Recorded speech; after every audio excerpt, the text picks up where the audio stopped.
Hello and welcome to episode 93 of the Life in General podcast. My name is Nick. And I'm Ian. Take two. And for the second time in 5 minutes, we're joined by Mandy. Hello. So just to kind of give you a heads up of what was going on, we have been having some technical difficulties for, probably about the last 2 hours, it seems like now. So close to an hour at least, for sure. So I think we're recording now. It looks like it. So any questions or comments, you can email us at contact@lifeandjournalpodcast.com. Check us out on Twitter at LIGpod. We're on Facebook, Podbean, iTunes, Google Podcasts, Stitcher, Spotify, just about everywhere else. The tubes of you. Oh, yeah, YouTube. I don't want to forget about that. Yeah, go check out our YouTube channel. Mm-hmm. It's just a logo, so you don't have to look at our ugly mugs for an hour or so. You know what I noticed though? Just last week, the episode you uploaded finally started showing up in my daily recommendations. Oh, really? Yep. I don't know why, because I didn't do anything different, but the last one showed up in there. I was like, oh, okay, good. So. Well, that's a good thing, isn't it? Yeah, but it wasn't before, is my point. Oh, okay. But it is now. It is now, yeah. So hopefully it shows up in other people's too. Hopefully. So go check it out. Oops, I didn't mean to bang that around. Yeah, you did. So since it's getting close to Halloween. Yes. 'Tis the season. We figured we would have a little Halloween episode, and since both you and my wife are big Halloween fans, we figured we'd talk about ghosts and we had a different topic, but Ian decided we were going to switch to this one. This is Ian's topic, so let's see your notes there, Ian. Let's go through the. They're ghostly. Touche. I don't know why. What brought this topic to your head, though? I mean, it's 'tis the season, of course, but it's. Everyone has a ghost story of some kind or another. I hear them regularly from Mandy, so Mandy's got a good share. I personally don't have any ghost stories myself, personal stories, but I have. You got them from your dad. My dad has several dozen stories, which I have from your dad too. Yeah. There's a connection to that to one of them. So, well, before we kind of get into the stories, I was going to kind of go over some other stuff too. I mean, because I was doing some reading on ghosts and things like that, and I came across a 2017 survey by Chapman University, which is out of Orange County, California, and they found their study said that they came up with 52% of Americans believe places can be haunted by spirits, and it's actually an 11% increase over the same study in 2015. So wow, just in 2 years, that's a huge increase. It doesn't surprise me. I'm in the camp that I don't believe necessarily because I've never seen it. Yeah. So I'm the eternal skeptic on most things. I'm kind of on the fence. I mean, I do, but I don't. I've never seen anything, but I feel it. See, and that's kind of what I was going to go into though, because it's like I was reading this. There's a study done by a Canadian neuroscientist named Michael Persinger is his last name, I think. And I guess he's been studying electromagnetic fields for the last couple of decades, and how these unusual fields, these like short pulsing fields, can have these strange effects on people's perception. And that's kind of where he goes with it. And that would make sense that if it is affecting our perception, it might affect if we already have a preconceived notion of what something is, or the possibility of a haunting or whatever, you're automatically going to associate the two. Where there's not necessarily a connection, but because he said our minds are always looking for connections. He said that these pulsing magnetic fields can give a person the perception that someone else is in the room with them. So, Mandy, I sense the root of one of your stories. Yes, it is. Yes. Well, we should probably start with you. Should we? Yeah, why not? Yeah, why not? All right, my shadow people. Mandy, tell them about the shadow people. I don't know what it is. I think it started when we lived in Tennessee on Haviland Way. Is that the first time I saw them? That was the second house we lived in Tennessee, right? Yes. Okay. So don't mind me. I'm gonna open my candy corn. So give me. Don't mind the crunching. I'm pretty sure that's where it started.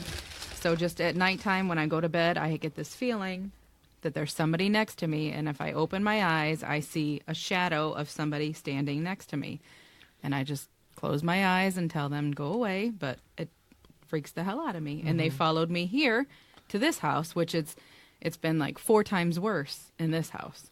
Like they're constantly there. Like I go to the bathroom and I'm afraid, like at nighttime, I'll go to the bathroom and I'm afraid to leave the bathroom to go back to my bed because I can see them standing. People are going to be there. No, I already see them standing in my doorway. And so I'm like, so you have to walk through them? Yes. But I just tell them, go away, go away, go away, go away, and then I run to the bed. What's funny is that even though shadow people stories, a lot of times they're perceived as ghost stories, there's a subset of paranormal enthusiasts out there who see the shadow people thing as a completely separate phenomenon. But what is it then? I don't remember exactly how it works because, I mean, obviously there's no evidence for any of it, but it's like some of the more common thoughts on it is that it's dimensional beings, that you're seeing them, they're not seeing you. It's like a breakdown in dimensional walls, and they may be perceiving you from their side as a shadow person as well. Oh, man, you're somebody else's shadow person? Well, that's one. I'm sitting on the toilet and they're saying, "Go away, go away." Like, oh my God, she won't get off my fucking toilet. That's why they're standing in the doorway. They're waiting for the shadow person to finish their shit. Like, oh my God, come on, hurry up. But that's just one of the theories that, you know, shadow people things are a lot of times are associated with paranormal ghost type things, but there's also a whole separate school of thought. I shouldn't say school of thought, but you know what I mean. Yeah. I mean, they've never done anything. They just stand there, but they terrify the hell out of me because I can see them, I think. I don't know.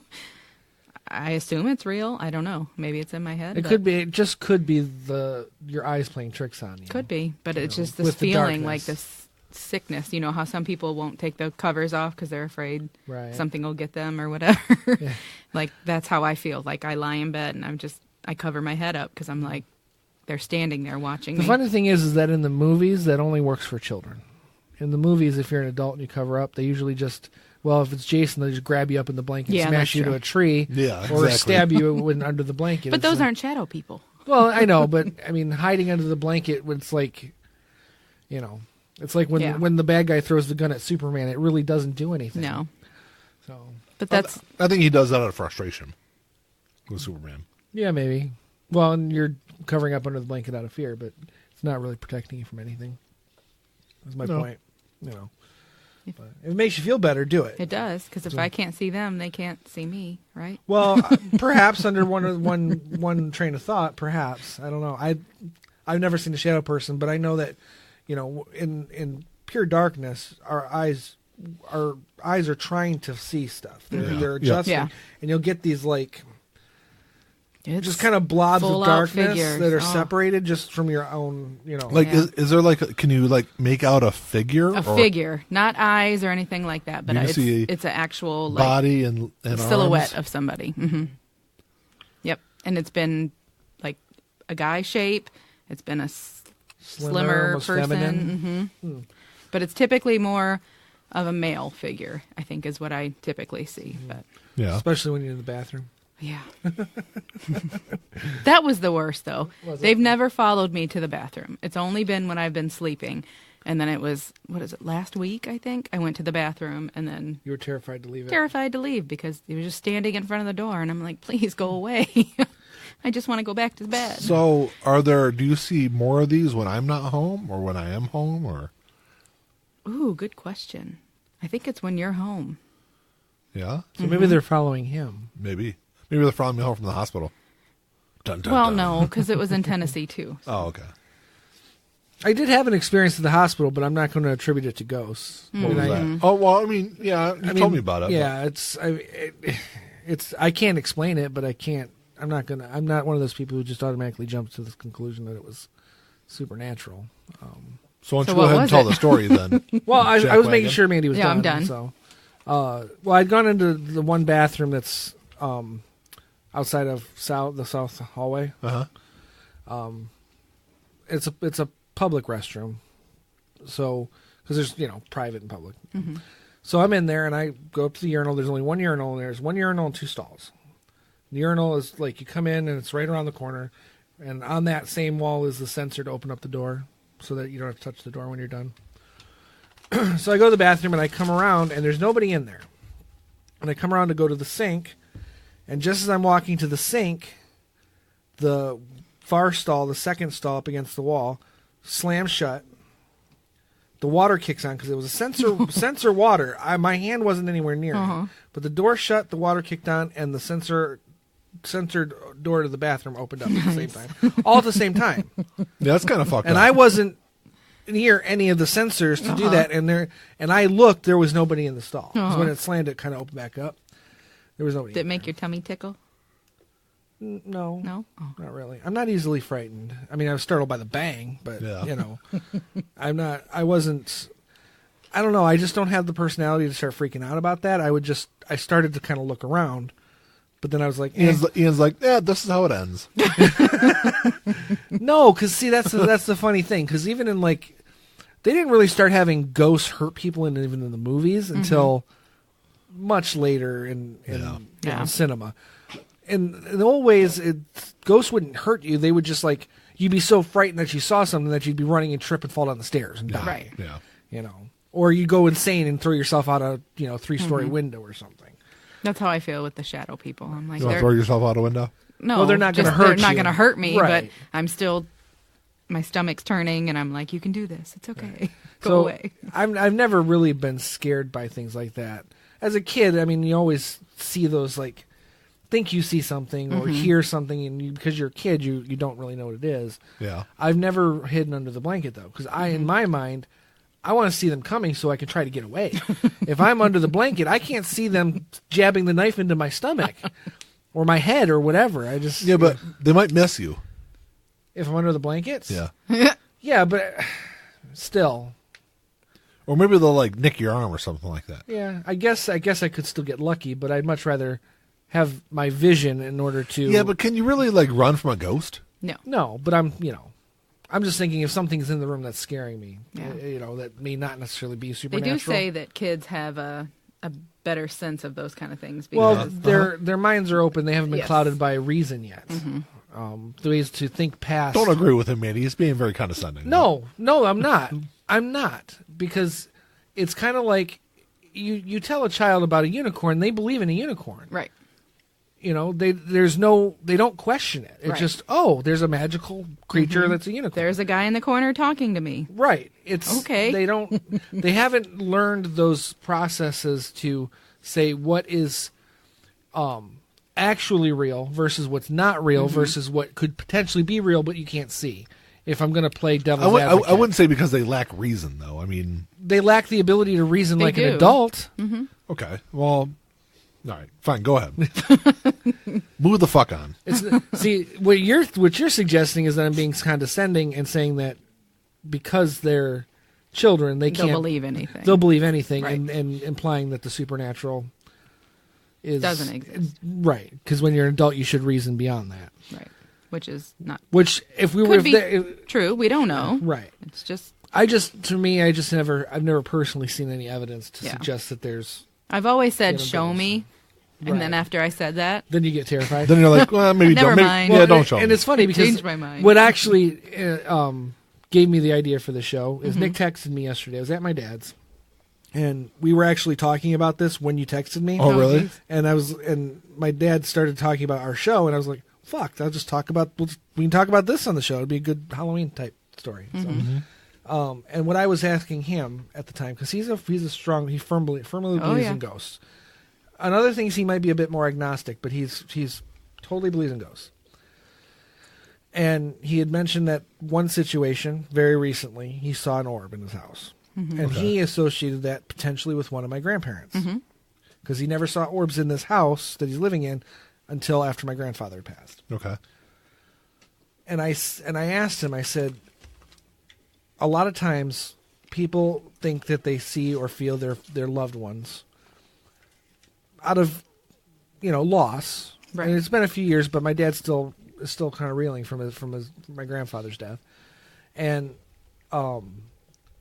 I said, what you're doing is you're trying to comfort yourself that your family members are still around. But what is more comforting to you? And I gave him 3 examples. I said, if there's no afterlife, and this is it, there is an afterlife and there's a heaven and a hell, or that there's an afterlife and you're stuck hovering around your family members for the rest of eternity on Earth.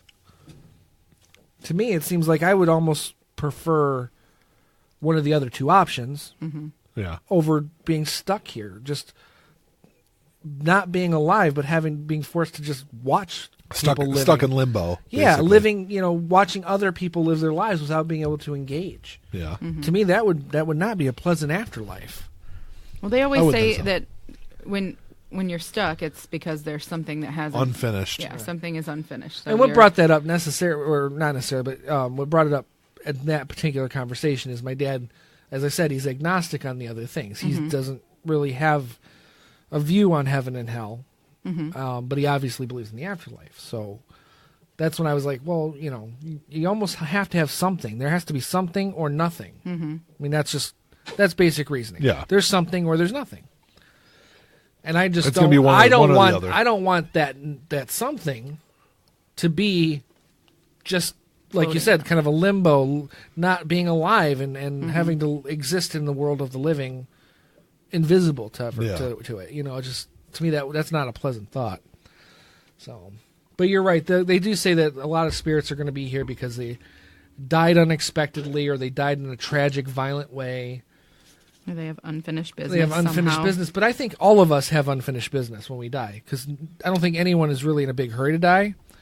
I mean, I don't know. I think some people are kind of done what they've needed to do. Perhaps, and my grandfather was. He was done years before. Mandy's grandmother was the same way. She was ready. She was so ready. Yeah, but that being said, as far as would they have felt that way if they were feeling the same in their 90s as they were in their 40s?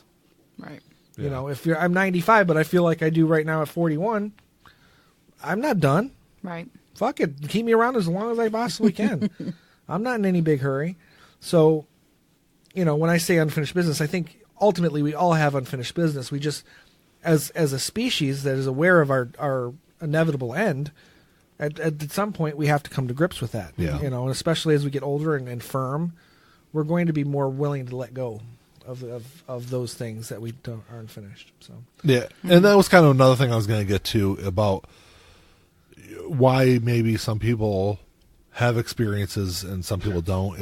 It was kind of the same thing. Is like the power of persuasion is pretty strong. So if you have somebody that in your close circle that believes in ghosts and visions and these kind of things, it's a lot more acceptable maybe, or accepted by the people in their circle. And a lot of people want to believe. They want to believe that there's something else going on. That there's more to life than what we're doing right now. So I think a lot that all kind more of to plays. existence in general. My family are huge Halloween freaks and that kind of thing. Ghosts, so I think ghosts, anything ghosts, scary, spooky. And that's kind of where I come to it because as someone who's has zero religious beliefs and is extremely skeptical on any other kind of potentially paranormal activity, it's just fun to me. I grew up loving horror movies, and even in the state that I'm in mentally and my views on things, it's still just a fun detachment. One show that I watch all the time, even though I don't believe in ghosts, is Ghost Adventures. Yeah, I love that show, and I don't know why. I don't think I've ever heard of it. It's on the Travel Channel. It's one of those ghost hunting shows. Yep. They just hunt ghosts. They go to different places. Okay. But it's one of the more popular ones. Oh yeah, Jack watched it with Greg, and it scared him to death. Oh really? It's one of the better ghost hunting shows because they. So how long have they been doing this? 18 years. Yeah. And how many ghosts have they caught? Well, they've had a lot of experience. 10 every show. Well, okay. they get a lot of experiences, but they've had a lot of. See, this is why I like it. They use equipment. Yes. They use a lot of different equipment, and a lot of it's built by them or their main tech guy. Yeah. But at least they're trying. My problem with the tech is that, yes, it's picking up a spike in EM energy, or they're getting EVPs, electronic voice phenomena. But none of that's been you have this new device that'll pick up this. Yeah, it's picking that up, but why is it picking that up? Yeah. Where's it coming from? And it doesn't necessarily mean supernatural. Yes. It could be anything. And they're always going to tend on the side of the paranormal. Mm-hmm. Well, because they're trying to sell a product. They're trying to sell a product. What I like about it is, as far as their investigation goes, it's probably as scientific as it could be. Yeah. Where you get the other stuff is when you get they're screaming and they're, ooh, I got touched, or I feel a cold spot. That's the stuff where it's like, speaking of what, you felt a cold spot? Oh my gosh, yes. When I went to the Nazi camp, the Auschwitz. No, where did I go? You went to the other one, Dachau. Oh, okay. Freaking unbelievable. Walking through, and all of a sudden, I'm freezing, and Sarah was like, "What is going on?" I'm like, "Do you not feel that?" And it was so cold, and it would go away. Mm-hmm. Yeah, as soon as I moved, but it was right where I was at. Apparently, is where they murdered people or something. But it was terrifying because it was just, you're in that, and maybe it's in my head, but I do think that I have some kind of sense where I can pick up on things. And I was going to point that out because Zach Bagans is the host of that show, and one of the things he said in the past that kind of irritated me was, you're not sensitive enough. I'm sensitive to this. That's why I can sense all these vibes and stuff. And my question is how do you quantify that? How do you quantify sensitivity? You really can't. Exactly. So as someone who he's promoting the show as trying to be as scientific as possible, you can't make statements like that. I think you can to a point. Like if you are can make emotionally a personal statement, open, like you've already said, you're done, you're closed off. But it's a very there's subjective nothing. statement. Yeah. But for me, who is somebody who just, I'm emotional about everything. I feel everything. So I wonder, is that just... Well, and the thing is that it's not necessarily about emotional feeling, though. When he's talking about sensitivity... No, but I mean when you're emotional, you're somebody who's sensitive and open to everything. Right. That's what I mean by emotional. Mm-hmm. Like, well, I wouldn't necessarily consider myself closed off. It would probably be a determination on how you interpret those feelings. If you sense something, you might interpret it as a presence or something, and I might interpret it as something completely different. Yeah. I wouldn't. I guarantee I would. Yeah. I wouldn't. I would never jump to that statement of being a presence or something, because we've all felt like we're being followed. I get that all the time. I always feel like there's someone behind me, and there's not anyone there. But that's not in my mind. I'm going to feel that, sense that, like you would. My mind is not going to go to there's a spirit behind me. It's just going to be, I'm going to analyze it differently. That's where I think that emotional part comes in, because I would. There is somebody behind me. I guess okay, then it's not so much that it was how he stated it. Gotcha. Was that it's kind of like saying you're not going to accept it if you're not open to it. But a skeptic can be open to it just as much as someone who's willing to just jump in full force and go, oh yeah, it's paranormal. It's just we need a little bit more meat on the evidence to support that. I don't know. I think a lot of people that have, if you're skeptical of something, you're going to go in with a natural bias against it. No. There are people who might, but skepticism is not. I would say there is no bias in skepticism. But you're already closed off if you're a skeptic. No, I'm closed off to statements without fact. There's still going to be a subconscious bias involved in it. Skepticism as a state is possible? Not. Is it possible to be skeptical of something and not have a subconscious bias? Yes, but a vast majority, an overwhelming majority of people. I think you're generalizing. Okay, well, I mean, just from what I've seen and dealt with and talked to, generally people that have a bias, and I'm not saying it's a strong bias against something, but generally when someone is skeptical of something, it's going to take an overwhelming amount of evidence to prove anything to them. Right. Well, and I guess there's some truth to that over the overwhelming part. I think, and that's why I say, and that's what I mean by a subconscious bias, too. Right? Because when you say bias, I would say that the other side is more biased because they're already going in with the preconceived notion that paranormal exists. There's definitely bias on both sides. Yeah. Absolutely. But a skeptic is just going to, as a rule, a skeptic should never have any bias. They should be going in saying, okay, if I'm going into this situation, it's either paranormal or not. It's a 50-50 chance either way. In a perfect world, yes, but unfortunately, that's how I would. I would do that. Unfortunately, humans are not built that way. Well, that's where you have to kind of force yourself or train yourself. If you tell me this house is haunted, whether it's this house or any house, and you tell me that, I'm going to say, prove it. Mm-hmm.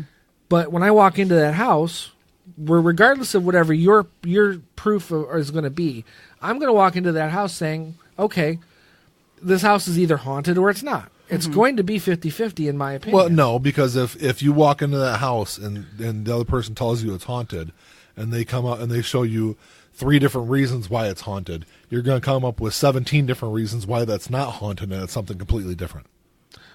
Right. Unless those three, and that's where the bias plays in. Well, unless those 3 things that they state can be redemonstrated, meaning, okay, this house is haunted because at midnight every night a cup on this table moves by itself. Things don't work like that, though. I mean, no, but it's a crude example, but it's an example. Dog, leave me alone. It's all about being able to demonstrate the evidence to support your statement. A lot of that stuff you're not going to really be able to redemonstrate. Right. And until it can be scientifically redemonstrated, as a skeptic, I'm not going to believe it unless I see it with my own eyes. Now, that being said, if I walk into the house and this cup just starts sliding across the table, no one's touching it, I pick it up, there's no strings, there's no magnets, my mind is going to say, okay, whoa, that's weird, that's potentially paranormal. But it didn't when you were in the bathroom? When all the doors slammed and everything went off? You didn't think that was paranormal? Actually, my first thought was that it was. Okay, good. But because I couldn't demonstrate it to myself... Well, you can't. You can't. It's not that I closed off to the possibility. Right. I'm sending my shadow people to Ian's house tonight. Send them.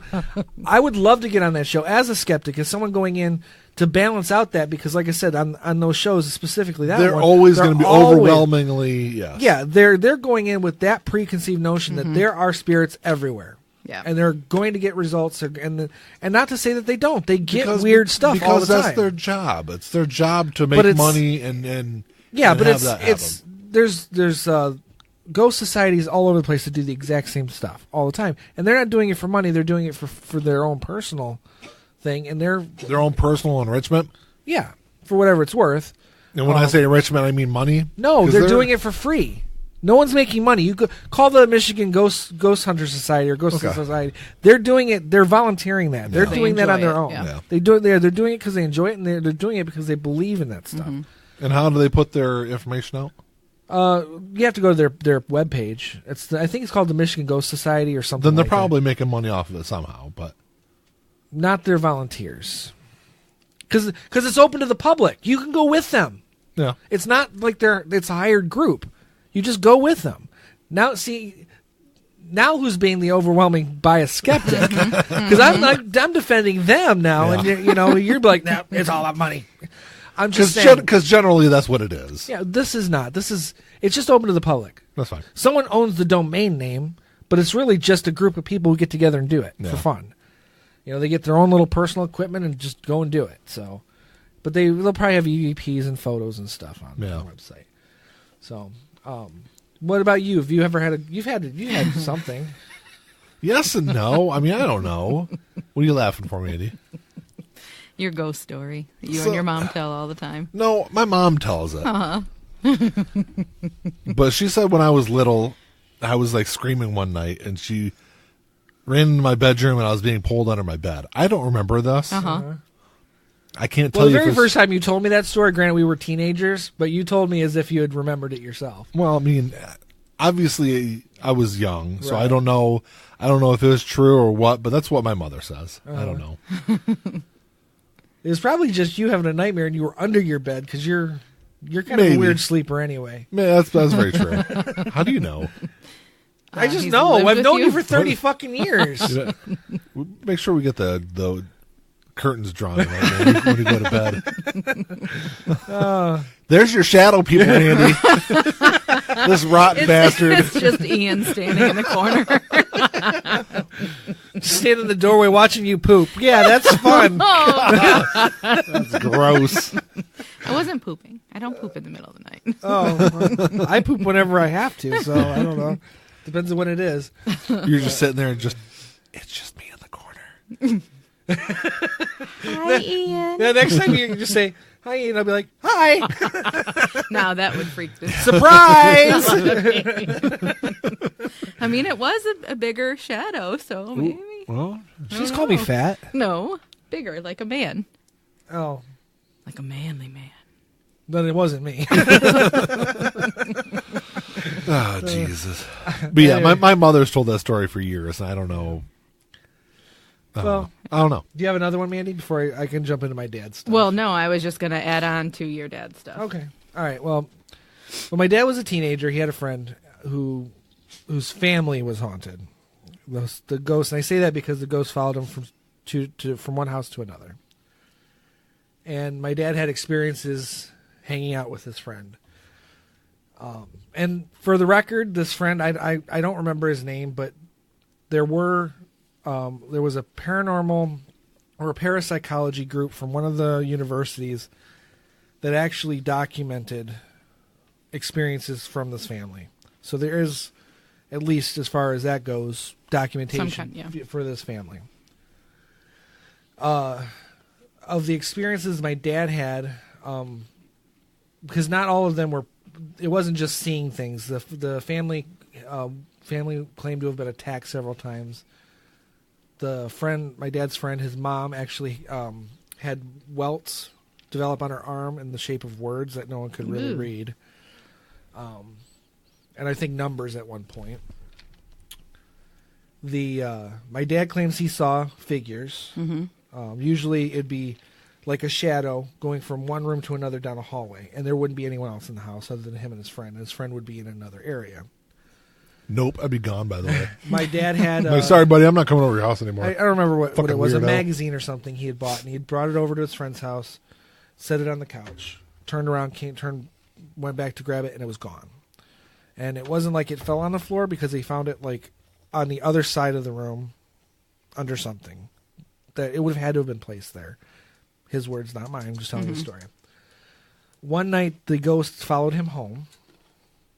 He was walking home. There was a field at the time. It's a bunch of houses now. Through a field to go to his house. And he came into my grandparents' house. And when you come into the side door of the house, you go pretty much straight downstairs. When you go downstairs, you turn right. You're giving Mandy the chills already. I know, because I know where her story comes from. So you walk down the stairs, you turn right, go to the end, and there's a door, and that's where my dad's bedroom was. So you'd be right, and then right into the bedroom. So the one wall that goes up against the stairs is a wall in my father's bedroom. Okay. My dad goes home, feels like he's being followed, hears things, gets that sense. Goes home, gets into bed, and just as he gets into bed, he hears on that wall, down all the way down the stairs, on the wall, like pounding on the wall. Down to the end of the stairs, around the corner, on the wall leading up to the doorway. And it stops at his doorway. And like Mandy, he just basically hid under the covers. Well, yeah, no shit. Freaked out. What are you going to do? Now, my grandfather, who was extremely light sleeper, never heard anything. He didn't hear it. He told my dad exactly what time he came in, because he did every day. But he didn't hear that pounding. That was one of the more spookier stories. Was your dad yes, on any other substance at the time? Well, I mean, it was the late 70s, so I mean, he smoked his fair share of weed. But, I don't think that it would have been hallucinogenic. Yeah. Yeah. So, he probably had maybe a couple beers and smoked a couple joints. Yeah, but he did that every day anyway. Like most people his age in that time. Yeah. Mm-hmm. So, because he was, I should say, he was older teen, so this would have been like 18, 19. And back then, 18 was the legal drinking age. Yeah. So before I knew any of those stories, I went to your grandparents' house. I'm assuming that's what we were talking about. Well, that's where it followed him, too. Yes. My grandfather claimed his house was haunted, yes. Okay. Well, I literally walked in that side door you're talking about. You go down the stairs or you can go up to the kitchen. Yep, turn right and it's just the 2 stairs up. I literally walked in the door and like flew up the stairs because I felt like there was somebody standing down the stairs watching me. And I can't remember like if it was a figure or something, or if it was just a feeling. But I just remember telling Sarah, I was like, we got to go. And I like flew up the stairs to the kitchen, and then we had lunch and everything. But I feel like there was something that happened with the clock too in that house, but I can't remember what it was. Because we went over there frequently during the summer when we were doing the church camps. Right, because my grandparents didn't live too far away, and you would stay with my grandma Kimmy. And and they were right next to each other. Well, well, sort just of. a couple blocks away. Yeah. The ghost that was my grandfather claimed haunted their house was Indian. Oh, Native I was American. just gonna. I should have said Native that first. American. Darn it! I did remember that. I should have said that first because I was gonna say that, and then I thought, no. There were claims of all the family members, including my dad's. My dad never saw it, but he always sensed. He had a sense. That's what both my felt. uncles claimed to have seen the Indian. At one point, my one uncle claimed that the Indian's feathers turned into flames. Oof. And his daughter moved into the house after my grandfather moved out. And her little son claimed he saw a man with fire on his head. Oh. So that's interesting. And he was little at the time. So, Yeah. But that's not to say that he didn't hear everyone talking about these stories That's true. before. That's true. That's very true. But it's still... I don't recall knowing the story before I went over there. Sarah wouldn't have told you. She wouldn't have brought it up. Yeah. She never really... So that's what scared the hell out of me. I was like, we gotta go. Yeah, I mean, it's hard to say. Obviously, ghost believing is ingrained in my family, but my dad definitely says that he felt things in that house all the time, and he doesn't know how to explain that the other ghosts following him home, but he's got the sense that it felt more violent once the pounding was on the wall. Yeah. And he always assumed that maybe there was a conflict between the two spirits. Oh. Like, oh, wait, what are you doing here? He suspected maybe the pounding wasn't the Indian, or wasn't the ghost, it was the Indian. Saying, no, get out. Maybe the spiritual presence was in his room, and the pounding was the Indian trying to get him out. Yeah. Oh, Something okay. to that effect. So That's interesting. Yeah, it's I don't know. I don't really know. My dad's had other ghost experiences outside of that. When him and his current wife got married, she was living in Southgate in a little ranch house, and he had gotten home from work. I think he said he was working midnights at the time, or maybe afternoons. It was late, and he laid down on the couch, and it was a shorter couch. Like, it would just basically have his full length would basically from armrest to armrest. Yeah. And he was laying in the couch, and he felt somebody pushing on the armrest against his feet. Okay. While he was sleeping, and it wasn't like just a sense. He felt the footrest or the armrest of the couch pushing into his feet, physically into his feet. And there was a table right there, so no one could have even been standing there to just push into the chair, and no one was home, or everyone was in bed. Yeah. And then other little things. And now he says he's been seeing orbs in his house, but that's a fairly new thing because he's lived in this house for almost 20 years. Yeah, so he's lived there for a while. Yeah, since 2001, and it's only within the last couple of years, which is why he associates maybe it's my grandparents. Yeah, because my grandfather that died makes sense. in 2015. Yeah, that makes sense. I mean, it makes sense in if you're trying to rationalize why it may have started this, but it doesn't. He's got the like security cameras and stuff all over, and that's an orb. I'm like, no, that's dust. You can tell it's dust. So it makes me wonder sometimes. Yeah, that's great. And of course, of all the shows that he might listen to of ours, this will be the one. This will be. Hi, Dale. But he and I have these conversations all the time because I'm always going to approach it from a skeptical perspective. I believe he believes what he says, what he saw. Absolutely. I can't accept that it's supernatural, but I definitely believe he believes what he's experienced is real. Yeah. And for whatever that's worth. My dad is not really prone to hyperbole. Yeah. Being in serious, yes, but never hyperbole. So I take him at his word that what he experiences he believes is supernatural and paranormal. Makes sense. So, I had a friend when I was growing up. I don't remember. They lived in the same neighborhood as I did, and his mom. I don't remember where she grew up in the area somewhere, but it was like out on a farm. And she said when she was a teenager, her parents. I think it was her and her sister. I think were the only ones home, and her parents had gone out to go to dinner. Mm-hmm. And so she's sitting, her sister was upstairs, and she was sitting at the kitchen table working on her homework. And she was sitting there, and it was like later, early evening. And she said she's sitting there, and the basement door was open. And she heard a noise in the basement. And then she said she heard a man's voice in the basement calling her name. And she said, like, she screamed for her sister came downstairs, and they just, like, ran out of the house. Mm-hmm. So I was like... Huh. And there was no way there could have been somebody in the house? She said it was just her and her sister home by themselves. Mm. Well, I mean, we hear things. I don't know the story, so I don't know the person. So I'm not even going to speculate as to whether or not it was supernatural or not. Mm-hmm. But if it had been me under that circumstances, I probably would have been startled myself. Yeah. But I would have ultimately gone back into the house to try to associate or establish if there was someone in my fucking house. Because you never know. You never know. I'm assuming they did at some point. Yeah. But of course, if she ran out of the house and left, they could have left too. That's true. Yeah. And I don't know if you've ever had this experience, but I have, where a noise in the background, like a TV or something or a radio. You hear something. Yeah. It's just it's there. You know it's there, but you don't notice, and then all of a sudden you'll hear something that. It wasn't even what they said or what the noise was. It caught your attention, and your mind automatically thought it was something that it may not have been. Like hearing your own name or something on a radio. Have you guys ever heard of infrasound?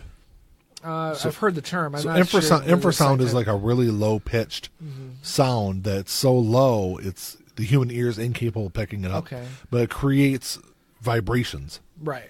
And those vibrations can create a feeling of panic in people, and it can increase your heart rate. It can make you hear things. It can sometimes make you see things. So that could have been something. Well, I've heard that it also can help you sleep. It can be very relaxing. Yeah, those lower frequencies. I forgot what it's called. There's a name for it, but I can't remember it offhand. Ever since we've lived in this house, I hear things every night, and I always think it's the kids that are up. So I'll go up, check, nobody's awake. Yeah.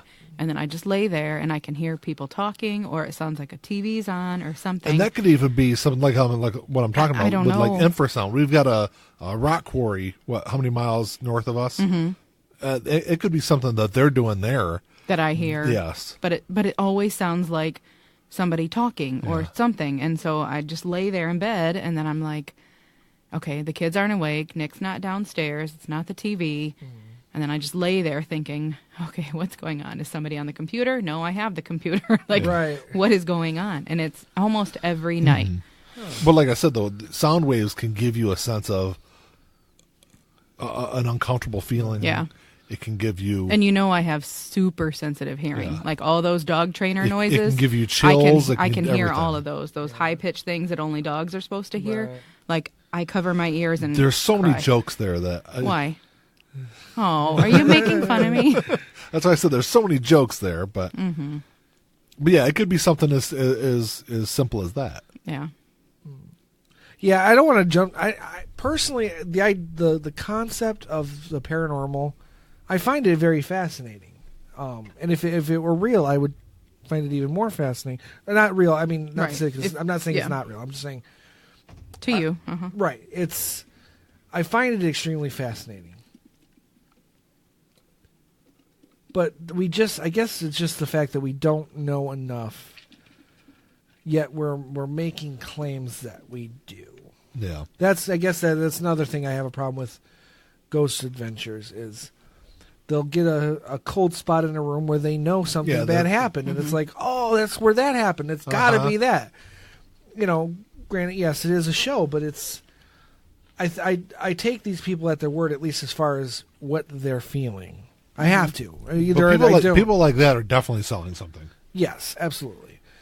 Which is why I like that show a little bit more, because they use the equipment. The equipment's doing something. Whether it's proving ghosts or not, it's doing something. Mm-hmm. Yeah. They are picking up voices. They have a device called the Oculus, and basically what they do is they'll say something out loud, and then they'll say, respond in this. It'll give us words, and it'll actually, words will show up on the thing.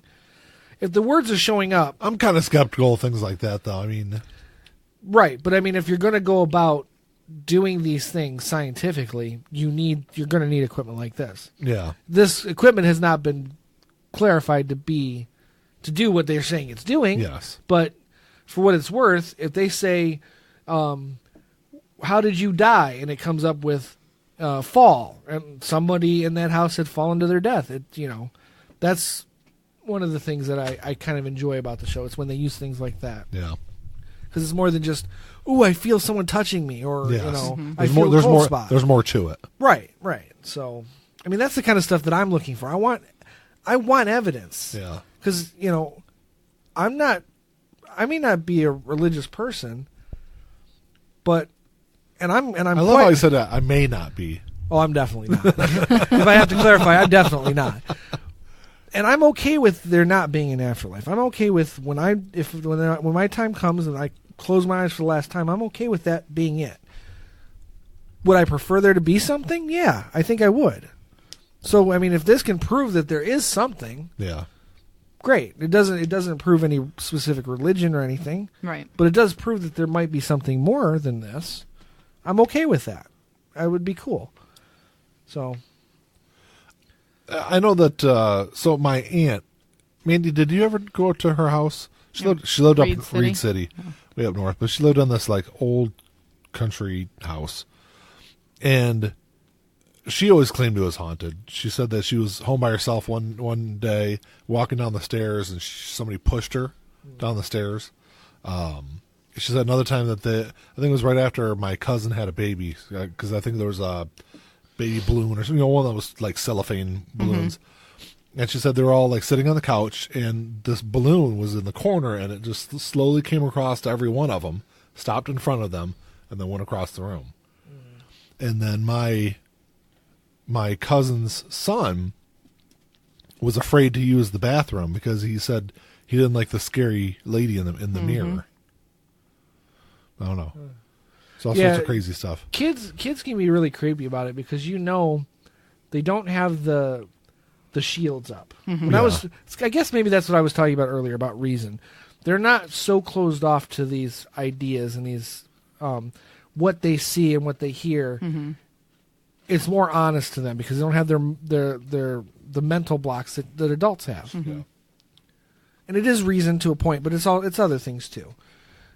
So when kids stories kind of creep me out a little bit more, as far as that stuff goes. I'm more willing to take a kid at their word than an adult. Yes. But she said there was always things moving in the house and just all sorts of crazy stuff. I don't know. I think I was only there a couple of times, two or three times maybe. Mm-hmm. I know. Did we go? I've never been there. You never went there? We went there for Thanksgiving one year. Mm-hmm. But my grandmother refused to stay in the house. Yeah. Because all the crazy stuff that happened there. But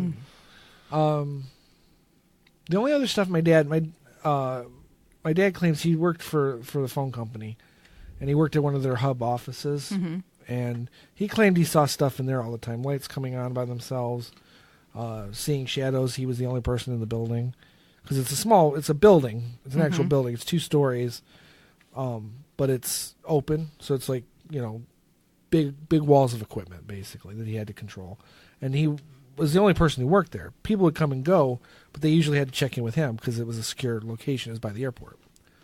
So he says he saw shadows, things would move on their own. Not he wouldn't see them move, but they would be here 1 minute and somewhere else the next minute. Yeah, he wouldn't see it move, but they were moved. Exactly. And what really solidified it was he refreshed my memory on this story yesterday. In fact, they had some contractors in there replacing equipment, and they were there for a couple days.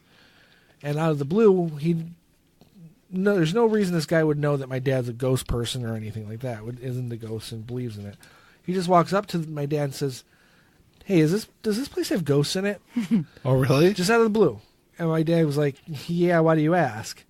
He says, "Well, I just get a feeling. I feel it." Mm-hmm. It was one of those situations where, sensitivity was brought up. But, yeah.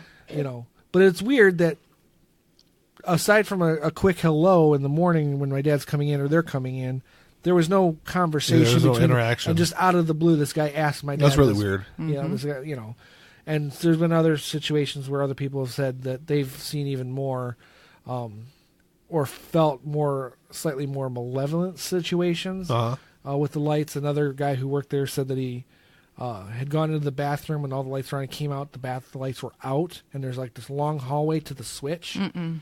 So he had to go down this long hallway in the dark to get to the switch. Oh, hell no. But the lights were out when he came out. So it's like... That's why I'm glad with cell phones now. I always got a light on me. Like, come get me, motherfucker. Right. So, so I would see that, me personally, I see that slightly a bit more malevolent. Yeah. That's crazy. Ghost story than some of the stuff my dad experienced, because just seeing things and things being moved slightly, seems pretty innocuous, pretty... Yeah. Not mean. So, but yeah, I don't know. I like I said, I'm very fascinated. I watch Ghost Adventures all the time. I love horror movies. Mm-hmm. We do know. You do know. Yeah. Going into watching these things like The Exorcist or something like that, which is extremely religious based, right down to the villain being right out of the Bible. Yeah. I can sit and watch that and enjoy that, and not necessarily have to believe it, but accept it for within the story. Yeah. So I guess I'm open to these ideas as far as stories go. Mm-hmm. So, and ghosts, the idea of spiritual entities goes back as far as human existence. Yeah, exactly.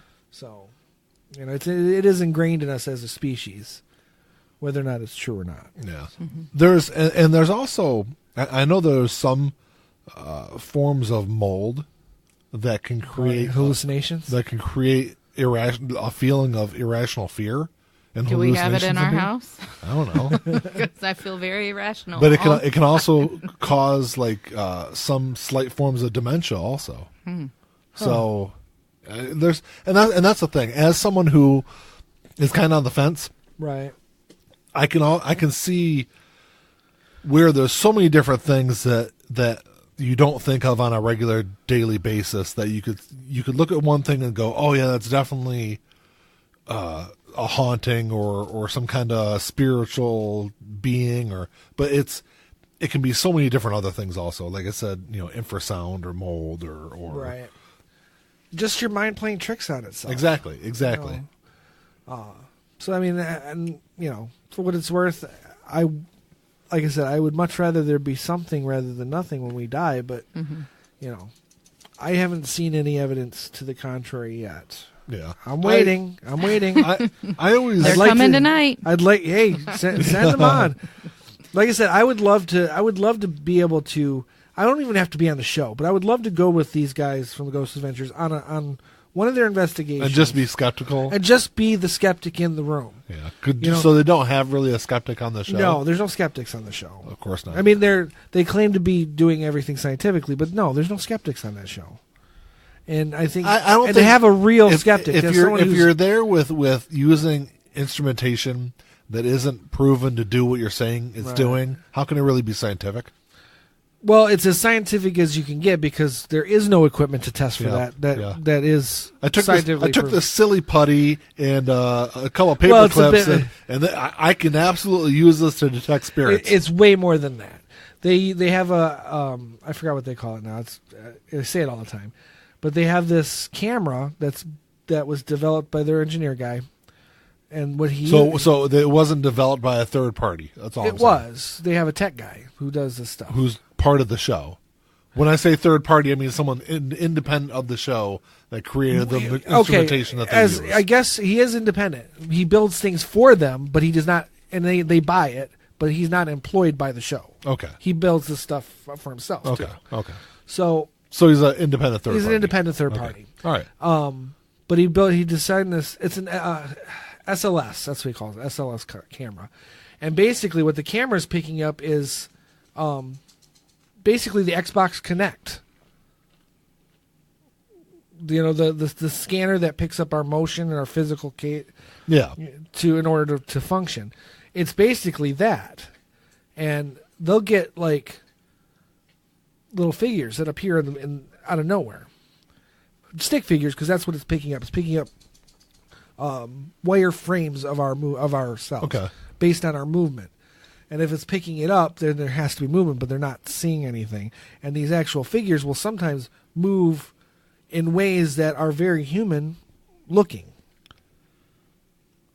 You'd almost have to watch a few episodes to really get a feel of how because it's very difficult to describe it. Oh, I bet. Yeah, I understand what you're saying, though. But it's, like I said, they're using equipment, and this equipment is giving them evidence of something. It's not necessarily paranormal. You don't really know what it is, but it's difficult because the equipment is being made. It's kind of like saying, I guess if you... Well, all right, like if you're just using your phone to record your voice... Okay, you've got the voice recorder on your phone, and you're talking into it, and you're giving yourself notes, taking notes, verbal notes, and then you listen back to it, and you're hearing a strange voice in the background that's not there when you're recording. Yeah. Does that prove that there was a ghost in the room? No. Right. But it is picking something up from something. From something. You don't know what it is. Right. So no, I understand that. So that's the equipment is picking something up. It's seeing things. It's catching things. There are things that are, to a rational mind is going to say it's unexplainable as to why it's doing that. Mm-hmm. They're just automatically going to there being a presence there. Yeah. So their evidence could very well be evidence of ghosts. Mm-hmm. It's just there's no way to determine whether or not that is exactly what it's picking up. No, yeah, I understand. Because they get EVPs all the time too. And some of the EVPs... I mean, if they're legitimate, if they're not just faking it across the board, are very in the moment. Like, in many ways, can be considered responses to their questions. Yeah. Same with that Oculus thing. So it's difficult to just discredit it completely. Well, I'm not discrediting I know you're not. Completely. But what I'm saying is that that's one of the reasons I enjoy watching the show, because they use that equipment, and it does add a small layer of evidence, but it's adding a layer. It obviously needs a lot more. It gives you something to think exactly. Exactly. I got you. It's more than just, ooh, I feel scared, or I feel a little chill. Or, there's more to it. There's just more to it. I got you. So, not to plug the show, it's just that's the world we live in. There's like dozens of those shows on TV, those ghost hunting shows. Mm-hmm. There's dozens of them, so that just happens to be one of the better ones. So. Anything else to add there, Mandy? You've been sitting quietly. No, I don't think so. I don't know. I don't have any more ghost stories. All my experiences. Yeah. It is funny, though, that Mandy not knowing anything about my grandparents' house, going in there and then getting that sense of the basement. Because I'll tell you this, I always was afraid of that basement. I'm not afraid of basements. And it wasn't even the whole basement. It was really just when you go down the stairs and go away from my dad's room towards the other side where the laundry room was. Yeah. That side of the basement always creeped me out. Really? As a kid. Always. And I never saw anything, but it creeped me the fuck out. Huh. Mm-hmm. Just a feeling. Just a feeling. Even when I was older, in my teens, and go down there, there was just something about that other side of the basement that just... We were teenagers when we went over there. It felt weird, yeah. Yeah. Mm-hmm. So... I don't know, but that's all I got, guys. I don't have anything else to really say. Yeah, no. It's definitely a fun topic to think about and talk about, and stories. Yeah. It's something we've talked about for years. Yeah, exactly. Yeah. We'll see who haunts me tonight. Yes. Yeah. Thank you, everyone. Well, I'm gonna name this episode "Mandy and the Shadow People." Aww. You get your name in the title. It's gonna be horrible tonight. Well, you know what?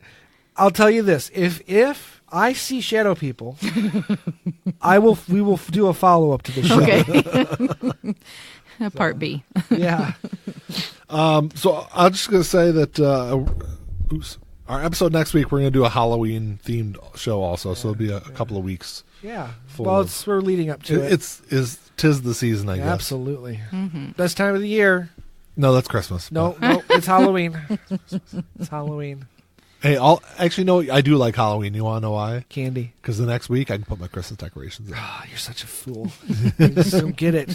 I don't know how you can stare at that stuff for so long. Because it's beautiful. It's not beautiful. Like, it's when tacky. It's Christmas feeling. Really? So my Christmas decorations are tacky?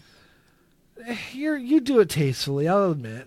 You can't be in a bad mood when there's Christmas music I playing. can all the time. Just hearing fucking Christmas. If I have to hear Christmas music before the middle of December, I'm in a cranky fucking mood. I don't even really like hearing it. You're in a cranky mood all the time. Anyway. I am not. I'm a cheerful bastard. What are you talking about? You're a rotten bastard. Anyway, any questions or comments, you can email us at contact@lifeandjailpodcast.com. I have no clue why I just whipped my fucking hand when I said that. You're smacking my negativity away? I don't know what the hell that was. Shadow person. Get out of here, shadow people. Check us out on Twitter and Facebook and all that stuff. And that's about it. Thanks for being on the show, Mandy. You're welcome. Thank you. Until next time. Talk to y'all later. Peace.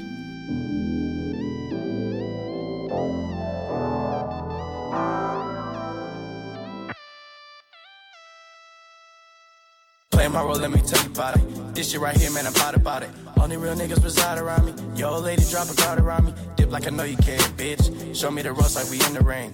Got you some GoPros, you wanna hang. Shoulder to shoulder, the niggas basic. You know I won't lie. You know that I ain't for that fuck shit. You niggas alright, but I'm way better and she love it. Know that y'all sick as fuck. Here go this tissue, bro. We taking the dub, hoping you get you some. This hit like a pick me up. She taking my drugs. Know they see the sign. That's some dollar signs. Know they sick as fuck. Know they sick as fuck. Tell them get well soon. Tell them get well soon. Know you sick as fuck. Get well soon. Oh shit. Watch out, you the god, Billy. Oh shit.